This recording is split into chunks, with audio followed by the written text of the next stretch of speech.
এই নীরবতা মানুষের মনকে শান্ত করে, মানুষের মনকে অপ্রয়োজনীয় সকল কথা থেকে দূরে রাখে এবং নতুন কিছু বিকশিত করতে, নতুন কিছু উদ্ভাবন করতে সহায়তা করে। তৃতীয়ত, নীরবতা একটা শক্তিশালী মেসেজ আমাদেরকে প্রদান করে। আমরা যখন কোনো একটা আলোচনায় থাকি, কোনো একটা মিটিংয়ে থাকি, অথবা কারোর সাথে আমরা কথা বলতে যাই, তখন অনেক সময় আমরা অনেক কিছু না বুঝে বা ওই বিষয়টাতে আমাদের জ্ঞান না থাকা সত্ত্বেও আমরা কথা বলে ফেলি। এর মাধ্যমে আমরা আমাদের একটা বোকামির প্রকাশ করি। কিন্তু আমাদের সেই মুহূর্তে আমরা যদি চুপ থাকতে পারতাম, আমরা যদি নীরব থাকতে পারতাম, তাহলে সেটাই হতো বুদ্ধিমানের মতো কাজ।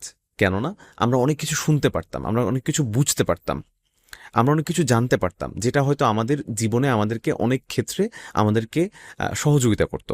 পিথাগোরাস একবার বলেছিলেন যে a fool is known by his speech and a wise by his silence.